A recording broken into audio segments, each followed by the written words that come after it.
My brother dropped his kids at my penthouse and demanded I watch them for his 8-week artist retreat. When I threatened to call the police, he tried to ruin my career to get them back. But the secret he was hiding was nothing compared to the one our father was about to reveal. Unlike a meticulously designed skyscraper, children raised as golden children rarely have a solid foundation. Growing up, my brother Leo always got his way, no matter how reckless or irrational he acted. He could do no wrong, and that's because he was the golden child, the charismatic prodigy. What fueled this, most likely, was that Leo was effortlessly handsome. He had my mother's wavy blonde hair and bright blue eyes, and my father spent a lifetime comparing our achievements. I have dark eyes and dark hair, and I was never as charming or naturally gifted as my brother. My father loved making comments comparing us after we both became teenagers. He was constantly telling me to try and be more outgoing like Leo, asking him to teach me how to talk to people. But my brother would just bully me and make fun of me if I ever seemed to be struggling socially. That's how we grew up to be extremely resentful of each other. I think my brother just latched on to the worst traits we saw in our father, while I rejected them all. Being put on a pedestal his whole life for simply being charming turned him into a self-absorbed person who doesn't care about anyone but himself and thinks he can get away with anything just because of his charisma. The way my father compared us and put me down led to me having a lot of self-esteem issues. As an adult, I'm very quiet and reserved, and some people describe me as a pushover. Recently, I've begun a therapy to try to grow a stronger spine, even though it has been hard to try to stand up for myself and my relationships for the very first time. I feel like the way my family treated me really screwed me up as an adult, and it's hard for me to maintain any healthy friendships or romantic relationships. My brother even stole my girlfriend in high school during senior year and for no real reason. He never liked her and told me many times he thought she was boring. My parents told me to be a man about it when they found out what had happened.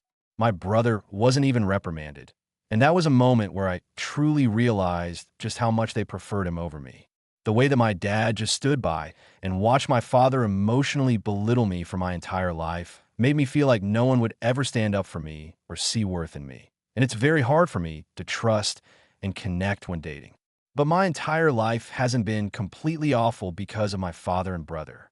The one upside of being the boring brother growing up meant that I had zero social life and spent all my time studying. I ended up graduating high school with a perfect GPA and landed myself a full scholarship at my #1 choice for university.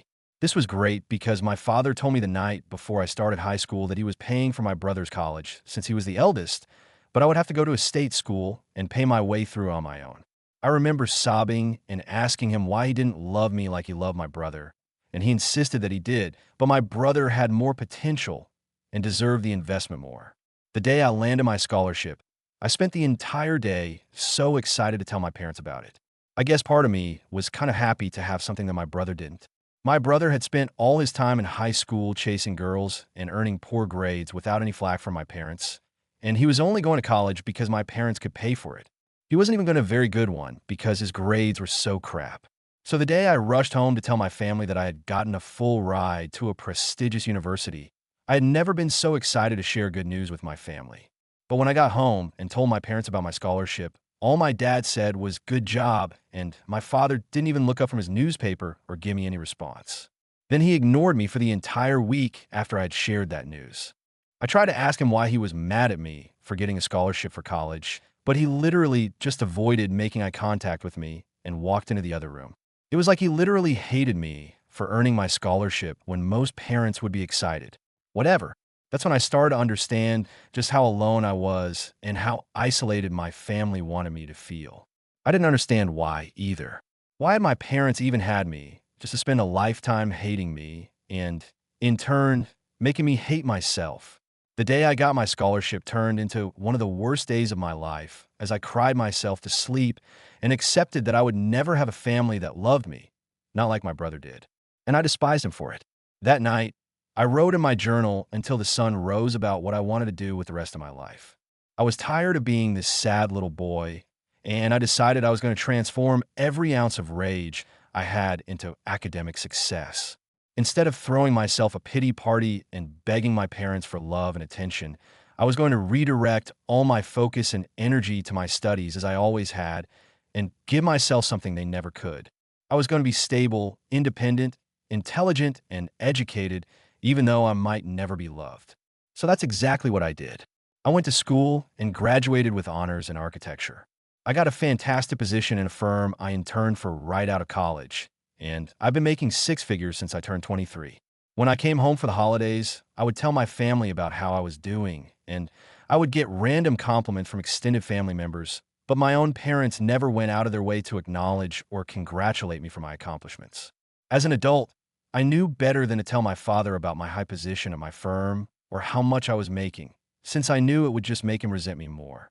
But I told my dad, and one year he even told me that he was happy for me, and it was the nicest thing either of my parents have ever told me. But even as an adult, my father still treated me like an unwanted guest. And although I only saw them during the holidays, he would do everything in his power to get the attention off me if anybody asked me a question or directed the conversation towards me.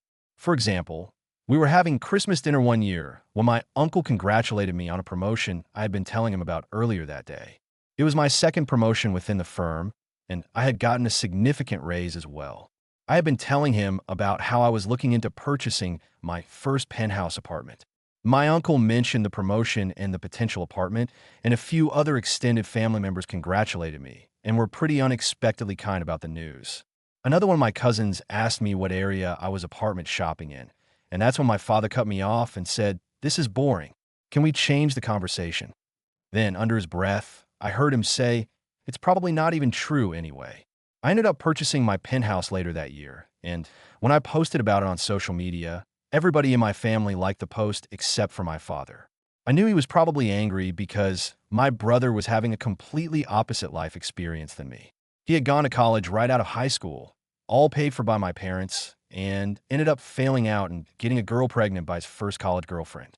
I had a sneaking suspicion that my parents had asked her to get rid of the pregnancy, but she ended up keeping it and tried making it work with her baby's dad, whom she had only known for 4 months.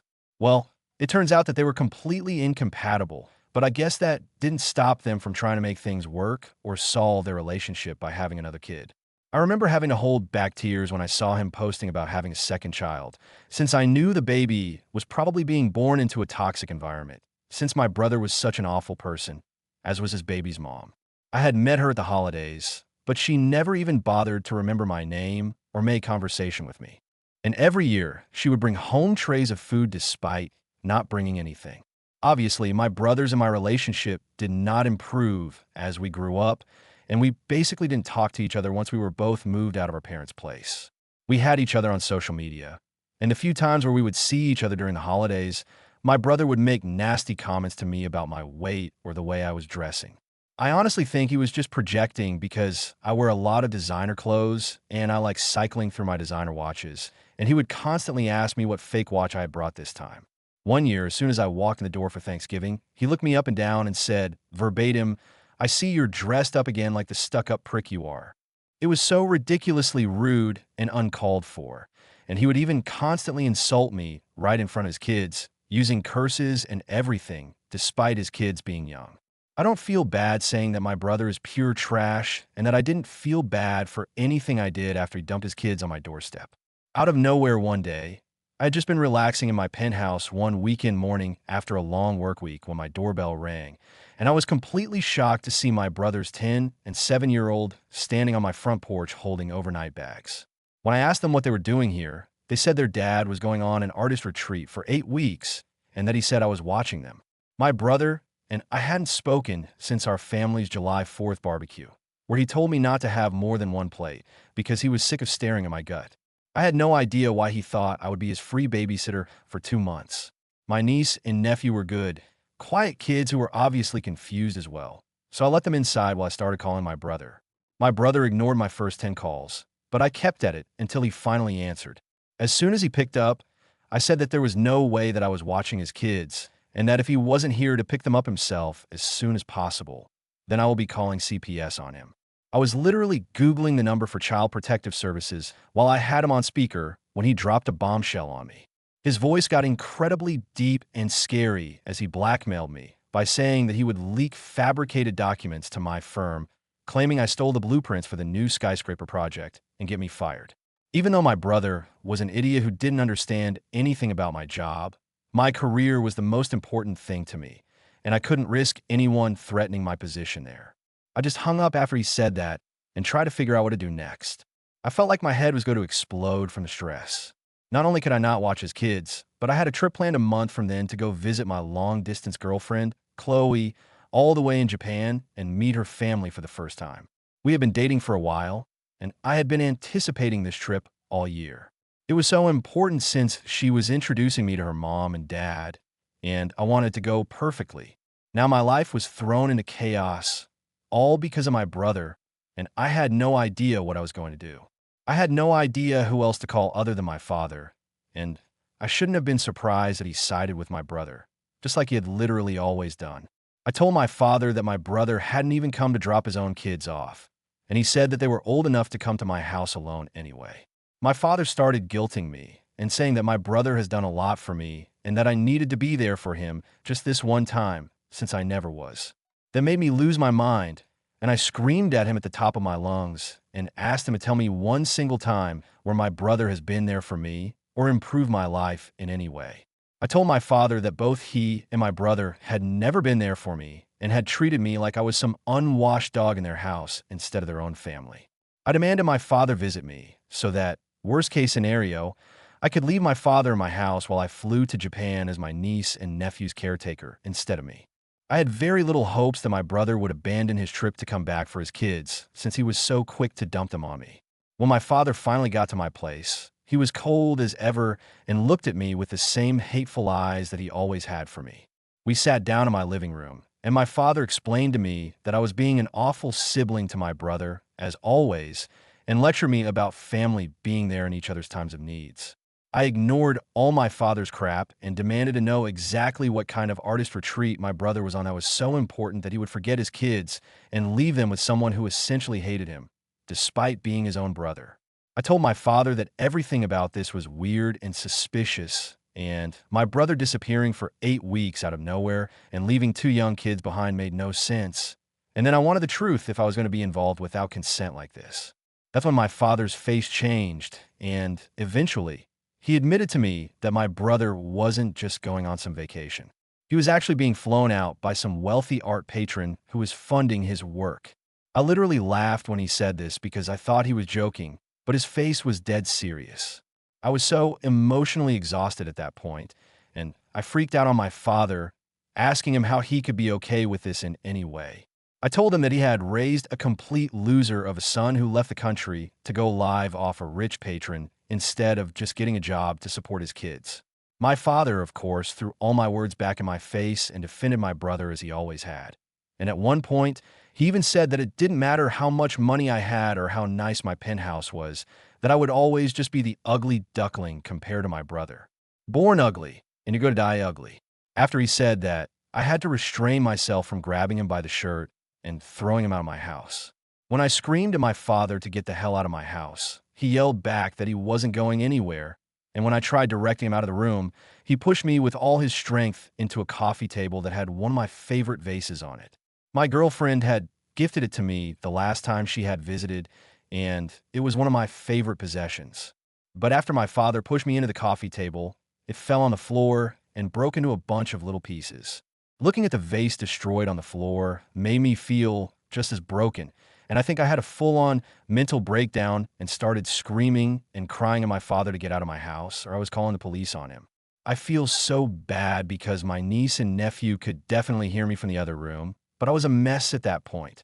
It had been such a long, painful day. After I finally managed to get my father out of the house, my nephew poked his head out of the room and asked me if everything was all right. Their eyes were so wide, and they looked so nervous and sad that it just broke my heart.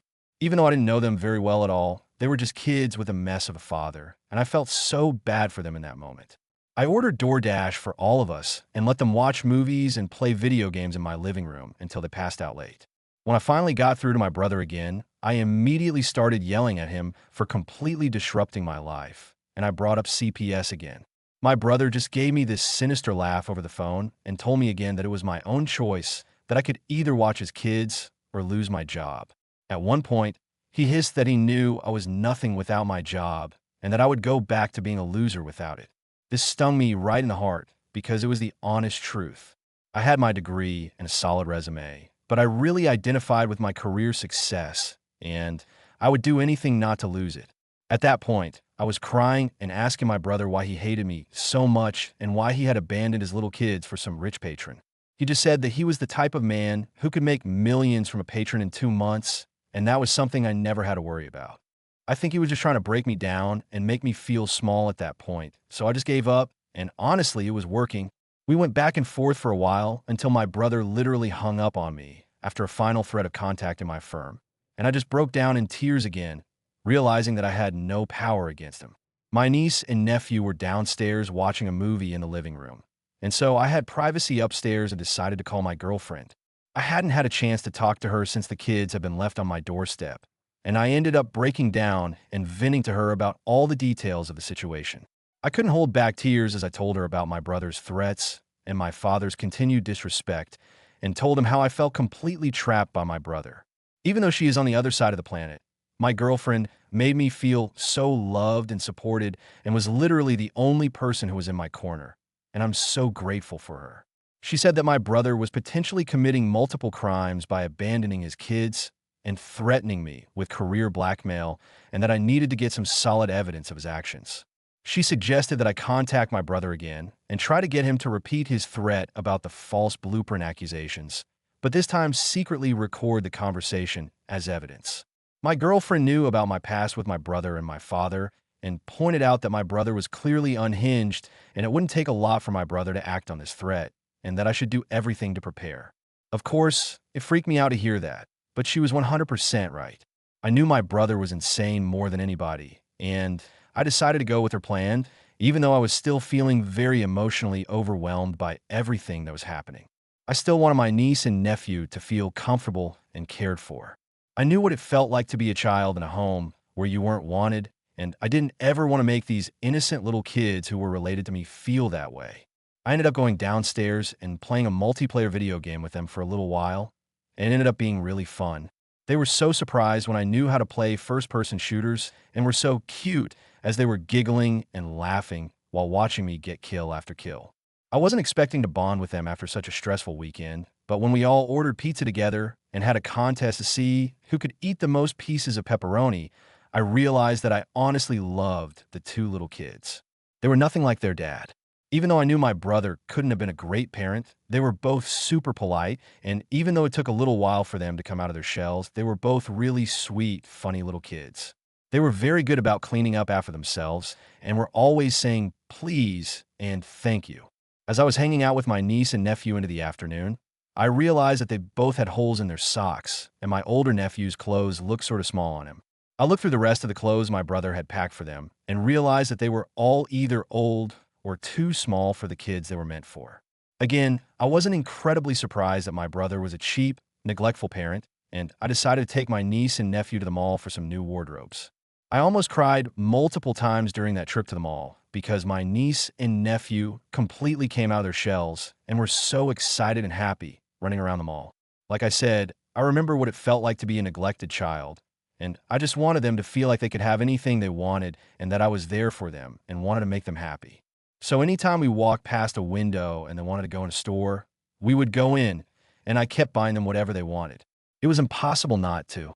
My youngest niece was missing her 2 front teeth, and every time she gave me her goofy little empty smile, my heart ached, and I had to buy her another little treat or toy. They left the mall that day with new clothes that looked great on them and fit them comfortably, and I had also bought them both Nintendo Switches. It was so hard not to spoil them. I didn't have kids of my own, and I had plenty of money to buy them the little things they wanted.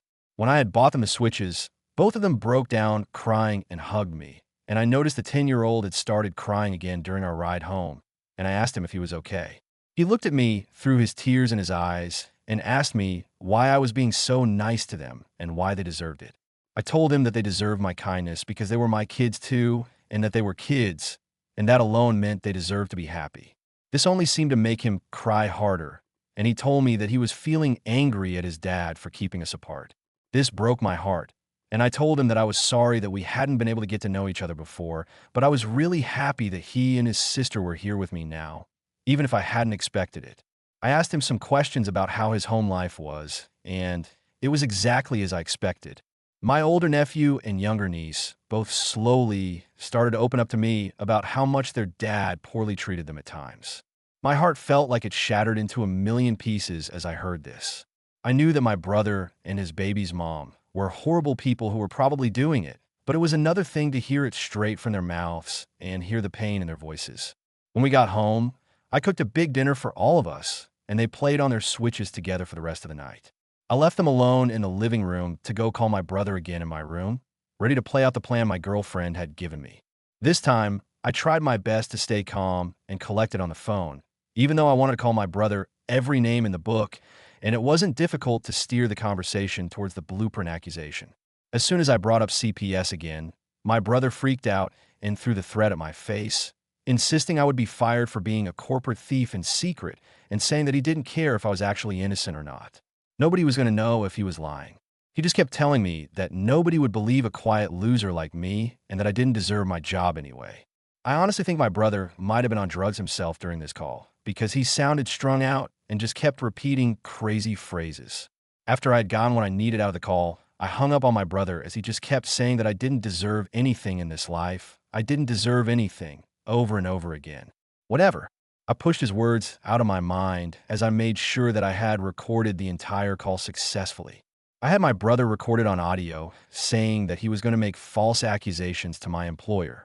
I realized how genius my girlfriend had been to suggest getting this recording, and I started emotionally preparing myself for the fallout if my brother followed through with his threat. After getting the recording, I tried my best to calm down and put my niece and nephew to bed. The next morning, before they woke up, I called CPS as soon as the line opened and reported the entire situation. I explained how my brother had abandoned his children and how we were completely estranged. I even went as far as to say that he had not only abandoned them, but left them here under completely false pretenses and then used manipulation and coercion to force me to take care of them. I was surprised that CPS was actually pretty helpful, and I shared the recording with them. The agent that I spoke to took a moment to listen to the recording and said that it was clear that my brother was using blackmail to neglect his children and was certainly committing a litany of crimes. The agent informed me that they would be opening an investigation immediately and that my brother would be contacted as soon as possible. I was shaking after the call and tried to decompress the best that I could and spend the rest of the day with my niece and nephew, relaxing and bonding with them. My father ended up calling me the next day, and I really have no idea why I even picked up.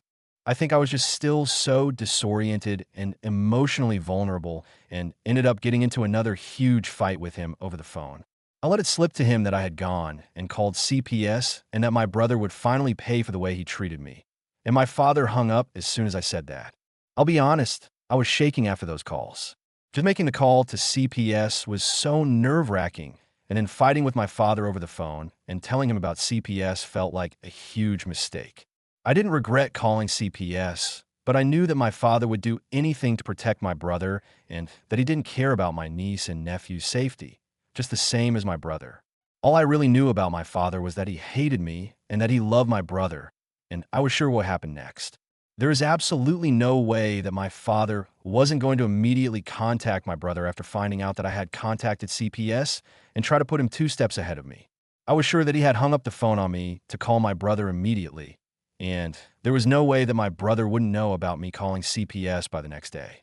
I had a sleepless night, and the next morning, when I arrived at work, my receptionist informed me that my supervisor had scheduled a meeting with me before lunch, which meant that it was urgent. As nervous as I was to learn about this impromptu meeting, I knew that it was coming. And like I said, I knew my brother was crazy, and it was clear that all he wanted to do was ruin my life. I sat down in the meeting and cracked my knuckles to try to relieve the tension I was feeling. My 2 supervisors were there, and so was a higher up I had never met before. All of them were looking at me with suspicion in their eyes, and I felt like a bug under a microscope. Sure enough, they explained to me that they had been contacted by a trusted source within my family and had been informed that I was potentially committing corporate espionage. They even told me that they had been given extreme details about past projects that I have had, and they were concerned about me being a liability within the office. But neither they nor my brother knew how prepared I had been for this meeting today. Of course, I knew that my brother was going to follow through with his threat. He had always hated me, and being able to rob me of my high-paying position would be the ultimate screw you to his boring little brother, and I knew he wouldn't hesitate to do it. But he would revel in it. If I hadn't been watching his nephews, even if I hadn't called CPS, then I'm sure that he would have held it over my head and just kept blackmailing me into doing whatever he wanted me to do for him. So, in a way, I was happy to be dealing with this and getting my brother's crap out of the way. I took out my briefcase and gave all of the supervisors a copy of my original time-stamped design files, as well as the attached documentation that proved that I had been the sole architect of the project in question. There was proof going back almost 5 years that I had been developing these concepts. I had verification from not only my project manager, but my lead engineer as well. I gave my supervisors an informative but concise explanation into the issues within my family and my brother's own personal struggles, and informed them that the claims were completely unfounded and they could be sure of my integrity based on all the project paperwork I was providing for them.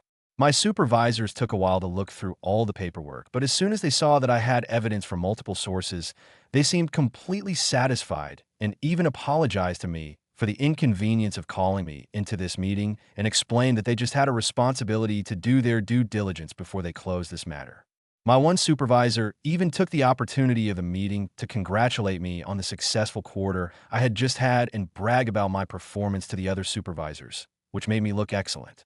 I literally left the meeting giggling because of how well it had gone, despite the reason for it, and thought about how poorly my brother's moronic plan had backfired on her.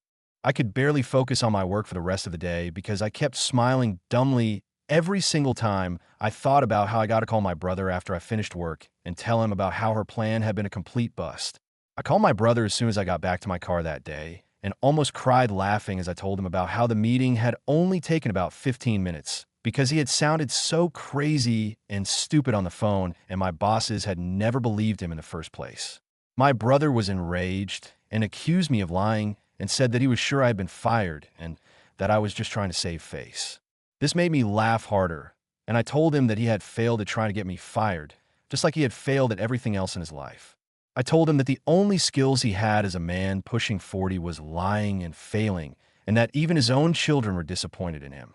My brother lost it all over again and just kept calling me the B word and the C word over and over again, claiming that I had completely betrayed him and said that he was hopping on the first plane back and that he was going to make me regret every single thing I had done to him. I was still laughing after the call, but by the time I got home and reunited with my niece and nephew, who were in a much better mood since they had gotten dropped off at my place, I realized that this whole situation was far from over and might get worse before it got better. All I knew for sure was that my brother was completely out of his mind, and now he was flying home from another country to come get revenge on me. I realized that I was honestly terrified of what was going to happen next. My brother basically had nothing to lose at this point, and he had always been unhinged, and I started to fear for my safety. Then I started to think about my niece and nephew. I wondered if I had made a mistake calling CPS. A huge part of me wished my brother had lost his passport overseas and never came home. I had gotten so much closer to my niece and nephew in the past couple of days, and I realized that my heart was going to break when they had to leave. I didn't want to say goodbye to them. I didn't want to watch them walk back into my brother's arms. He was perpetuating the same thing my father had done to me, and I realized I hated him more than anyone on this earth. I checked on my sleeping niece and nephew as I couldn't sleep since my mind was racing, and I cried quietly in the hallway after closing the door to the guest room.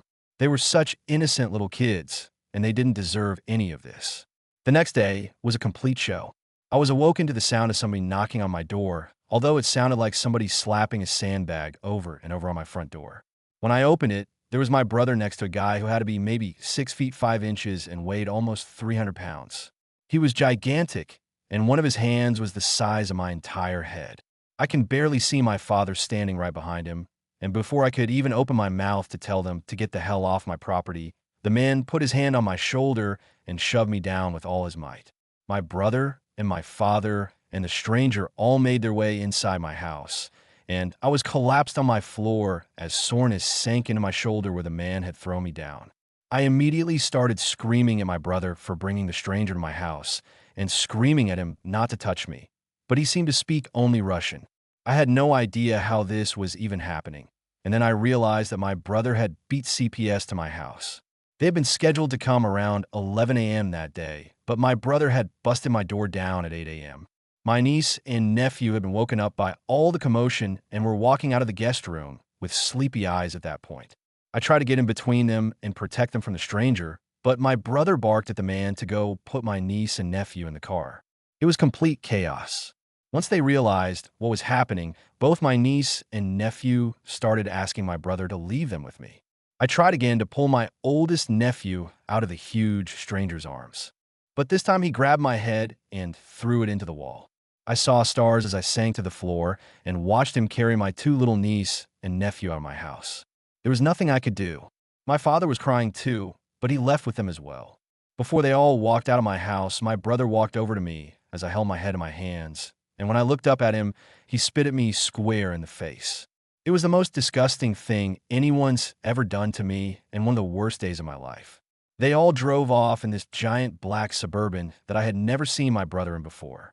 I had no idea who the man was, and I couldn't believe the trauma that my brother had just inflicted upon everyone. He hadn't even let them take any of their stuff. They had left without any of their clothes, neither of their switches, and no breakfast. My heart broke for them, and I had an anxiety attack like I had never had before. I didn't realize how much it would hurt to care so much for my niece and nephew, but I seriously loved those kids with all my heart, and I just wanted to protect them and make sure that they were cared for like I never had been when I was their age. But now they were scared and shoeless, and in some random car with my psychotic brother and a humongous stranger. I was so disgusted with my father's behavior. I couldn't believe he had just stood by while he watched that huge man toss me around in my own home and pull my niece and nephew out of their uncle's house without a word. I couldn't believe how evil my family had become, and I couldn't stop thinking about my niece and nephew. After I calmed down from my anxiety attack, I realized that I needed to snap into action, and that time was of the essence, and I was running out of it. When I finally came to my senses, I immediately called the police, and it turned out that they were already aware of the ongoing investigation because of Child Protective Services being involved and having an open case against my brother. I gave them all of the details of what had just transpired in my home only minutes before, and the officer on the line was actually incredibly helpful. My voice was shaking, but I tried to stay steady and focused as I described the stranger, and I racked my mind to try to remember the image of the license plate. Luckily, because of how much responsibility I have in my job, I was used to picking up on and remembering little details that other people ignored, and I somehow managed to remember every single number and letter on the Suburban's license plate. I gave the cops a description of the stranger, the full license plate, and a description of the outfits that my father and brother were wearing. I really do think my brother was high on some sort of uppers when he came to my house that morning. He looked absolutely feral and had this wild look in his eyes. I think he had been doing substances since he had landed overseas, wherever he was vacationing with his patron. My brother was crazy, but it was like something snapped in him, and I had never seen him act so truly unhinged and detached from reality. After I gave the cops every single little detail that I possibly could remember about my brother and the car they had driven away in, I hung up and did my best to take my mind off things, but I literally could not focus on anything else. I couldn't sleep, I couldn't eat, I couldn't nap, I couldn't watch anything on TV. I just kept seeing my little niece and nephew's faces in my head every time I closed my eyes and could not think about anything else except making sure that they were okay. I thought more about my father and why he had always made excuse after excuse for my brother and how it had enabled my brother to grow up into becoming a truly evil person. I even found myself thinking about my brother's trip, wondering what kind of stuff he had done there, if he really had a patron, and how much he had paid him. I wondered if the money he had made on his trip had truly been worth it. I even found myself thinking about what it would be like if it was just me and my niece and nephew. I had the room for them, and now I definitely had the room for them in my heart as well. The more I thought about it, the more I wanted that outcome. My brother out of the picture, and just me and my niece and nephew. I could give them everything that my brother couldn't, and if my brother and I ended up in front of a judge in a custody battle over my niece and nephew, the judge would be staring at one man with an overseas patron and another with multiple degrees and a penthouse office. I tried to think positive things, but random dark anxieties about my niece and nephew's safety kept leaking into my mind. I wondered if the giant man he had brought in my house was his patron. I wondered if he was with my niece and nephew. I had just been laying on my couch, staring at the ceiling, overthinking, not realizing how much time had passed when I finally got a call back from the police station. They had been searching for the Suburban my brother had left in for hours and finally found them. The officer who had called me back was the same one from earlier and continued to be very helpful and shared a lot of details with me. He told me that they had 3 different police cars on the scene when they went to pull over the black SUV, since they knew the man had already been violent that morning. Sure enough, even with firearms drawn on him, the man ran forward and tried to attack an officer and ended up getting hit in the thigh. He had punched 2 officers in the head and given a female officer a black eye.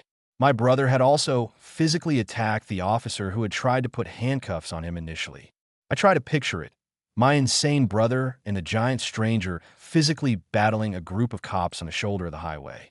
I could not believe that something like this was actually happening in my family, and I wasn't just watching it on reality TV or something.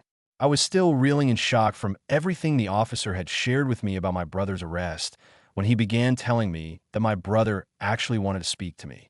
I couldn't believe my ears, and he confirmed that my brother was sure that he wanted to use his one call on me. I asked the officer if he thought he was going to ask me for bail money, and he was honest and said yes, that's what he was screaming about. I told the officer that I wasn't even going to take his call and that he could rot in there for all I cared. The officer ended up giving me an understanding laugh, and I finally finished up the call without speaking to my brother. It was a complete mess. Even though my brother was finally behind bars where he belonged, I found out my niece and nephew were in CPS protection, and although they were safe, I was so worried. I also only had a week until my Japan trip, and if I didn't go, I would be losing thousands and thousands of dollars in bookings. Also, as I had mentioned earlier, if I canceled this trip, it would have looked extremely disrespectful to my girlfriend's family before I even got a chance to meet them. I had planned on marrying my girlfriend one day, and the last thing I wanted to do was give her family a bad first impression of me if I was going to be in their life forever. I called CPS to check on my niece and nephew and just asked if I could speak with them, but they didn't let me. I tried to explain to them that I was family and some of the only mentally stable family they had, but they didn't care. I was dealing with a different department than I had contacted before, and they were relentless. At that point, I was completely emotionally exhausted, and I had officially run out of options. I spent the rest of the week trying my best to prepare for my trip while continuing to burst out in random tears as I remembered my niece and nephew and thought about where they might be. I felt so bad because my girlfriend and I had been so excited for this trip for so long, and now it was finally here, and I was completely distracted and full of anxiety. All of our conversations during the week leading up to my flight ended up being about how nervous and tense I was feeling. Even though my girlfriend was incredibly kind and supportive as always, I was so angry at my brother for how he had treated his niece and nephew and me, and I couldn't believe how disrupted my life had become because of my brother's one choice to go visit his stupid patron. I was so thankful that my job had been understanding, but just thinking about how my brother had been so quick to try and get me fired made me feel so betrayed and distrusting of anybody in my family. Even my dad was off somewhere and not getting involved in all this drama when he surely was aware of all of it. He was spineless, just like my useless father. My father didn't even care about his grandchildren. He had enabled my brother's idiot choices, and that had led to his grandchildren being in the custody of strangers. I was sitting at the bar at the airport on the day of my flight to Japan, 2 cocktails deep, when I started looking at some photos of my niece and nephew that I had taken while they were staying with me. We had taken these silly photo booth pictures at the mall all together, and I couldn't help but begin crying all over again over how much I loved and missed them. I decided that that would be the last time I cried until I landed back in America, and told myself that I really needed to try my best to enjoy the time with my girlfriend and her family. I had a life as well, and I couldn't let my brother ruin my time, even from all the way across the globe. My time in Japan ended up going amazingly. I hadn't seen my girlfriend in months, and when she ran to me in the airport and picked me up princess style, I felt my heart explode from happiness. I had been through so much in those past couple of weeks, and just being back in the arms of my girlfriend, who was so warm and caring to me, made me feel so healed, and she spent every moment of the trip catering to me. Meeting her family went excellently, and I got along with both of his parents as soon as I was introduced. They turned out to be really fun, active people, and we did a lot of sightseeing together, where they took me to their favorite nature hikes and views in their area. At one point, my girlfriend took me on a hike, just the two of us, to her favorite secret waterfall, and we skinny dipped together and just swam and laughed and kissed for hours. It was one of the most romantic days of my life, and I could not believe how perfectly the trip had gone, even though I was so worried before I left. But of course, when I got home, the nightmare with my brother resumed. I decided to head to the local police station a couple of days after I landed back in the US to officially press charges against not only my brother, but my father for breaking and entering into my home.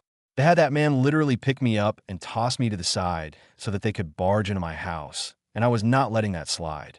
When I went to go file the charge, I learned that the CPS investigation into my brother was ongoing, and I was kind of frustrated to hear that they hadn't found anything conclusive yet.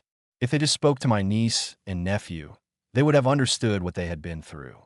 On top of that, my brother had literally been arrested with a guy who had attacked multiple cops, and so I didn't see how that wasn't proof that he was clearly an unfit parent for my niece and nephew. I left the police station that day content that the charges were filed against my family, but incredibly frustrated to learn that the CPS investigation wasn't resolved yet. I just kept worrying about my niece and nephew's safety and knew that them being with strangers couldn't have been good for them, even if it was better than being with my brother.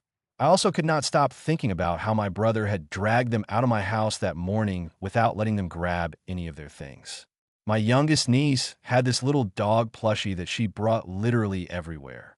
I had been sleeping with it ever since my brother had taken my niece and nephew away that day, and some mornings it made me want to cry just to wake up and see that little plush dog looking back at me. Like I said, my brother hadn't even let them put their shoes on.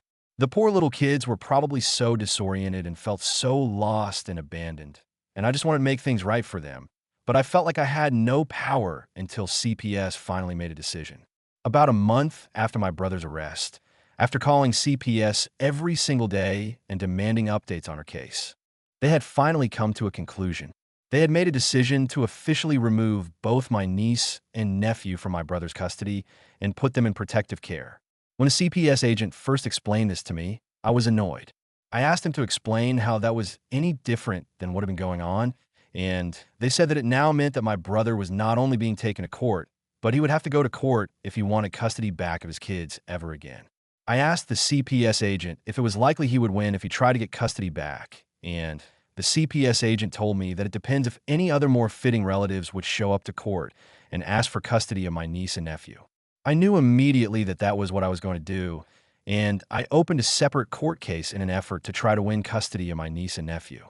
I didn't care how long it took. I didn't care how expensive the legal fees would be, and I opted to get the best lawyer that I could afford to work on my custody case since I knew it was one of the most difficult legal battles you could enter into.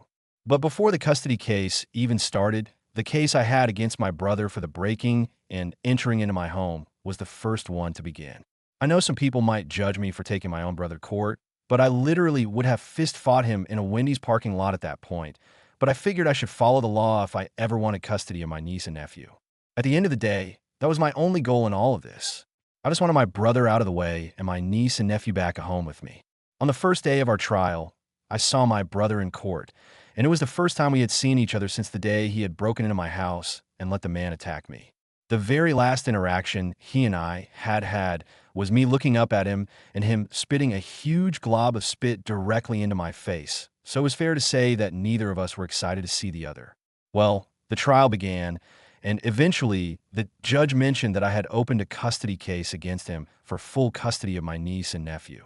I guess my brother's public defender hadn't informed him before then, and he was finding out for the first time in the courtroom that day. Well, my brother has never been one to react well to bad news, and after the judge let the news slip about my custody charges against him, my brother completely snapped. Despite us being in the middle of a courtroom, my brother slowly angled his body towards me, screamed my name, and then pounced on me like some sort of crazed hyena. He was clawing and scratching on my face and trying to rip out chunks of my hair. It didn't take long for the bailiff to come over and pull him off of me, but he managed to bite down extremely hard on my forearm right before he got to her. It was one of the worst pains I'd ever felt in my life, and the bite looked nasty and ended up getting infected. All this happened right in front of the judge, and once everything had calmed down, I knew my brother had just sealed his entire fate. It took months and months, almost 2 years actually, for all of the criminal charges against my brother to pass, and for him to finally get locked up for good. He was serving a life sentence thanks to all of his crimes stacked up on top of each other. And there was no way he was seeing the light of day anytime soon since his chances for appeal were so poor. I never dropped the breaking and entering charges against my father, and the only way my father managed to stay out of prison was by testifying against my brother in court and throwing him under the bus. And that's when the twist came, the one I never saw coming. During his testimony, my father was supposed to be explaining the events of that morning, painting my brother as the sole aggressor. But instead, he broke down sobbing on the stand.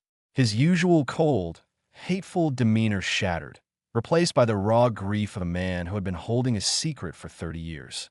"It's my fault," he cried, his voice echoing in the silent courtroom. "All of it. It's my fault."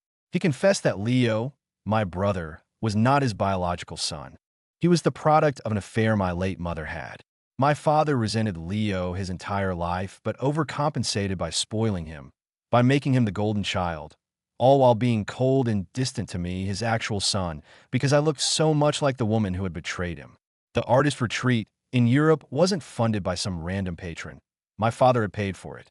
He sent Leo away, hoping I would be forced to take care of the kids, hoping I would bond with them and finally clean up the family mess he had allowed to fester for decades. He admitted he knew Leo was an unfit parent and that he had always seen me as the stable one, the one who could give the kids a real life. He was just too proud and too broken to ever admit it. He ended his testimony by looking directly at me and saying, "The children belong with Alex. He's the only good man I ever raised." I don't think I've ever felt such a strange mix of shock and validation as I did watching my father finally betray his perfect golden child, even though it had taken a lifetime, as well as the government's help. I knew that day, looking up at my father on the stand, that it was the last time I was ever going to see him as the man I thought he was. It was the last time I ever wanted to see that man. I had seen enough of him and my brother for a lifetime, and I was done with their constant toxicity. My brother had completely transformed my life into a never-ending legal battle, and I just wanted to have a normal day-to-day life again. The custody battle for my niece and nephew dragged on. Their birth father and his family began fighting me in court for full custody against them, and it just dragged the case out further. I didn't care. There wasn't a force on earth that could keep me from my niece and nephew now that my brother was locked up. It took almost 2 years of legal battles, but eventually I won full custody over my boys and brought my niece and nephew back home. I will never forget how big they smiled and how tight they hugged me when they came home and found the bedrooms I had decorated for them in my house. I walked in my youngest nephew's bedroom, and he ran to me to show me his rediscovered Switch. I surprised him with his little plush doggy and caught him in a tight hug when he fell into my arms. The next thing I knew, my eldest nephew joined us, and both boys cried into my hair and told me how much they missed me. My eldest boy looked up at me, smiled with his big eyes full of tears, and just said, "I knew it, Uncle. I just knew you would come back for us one day."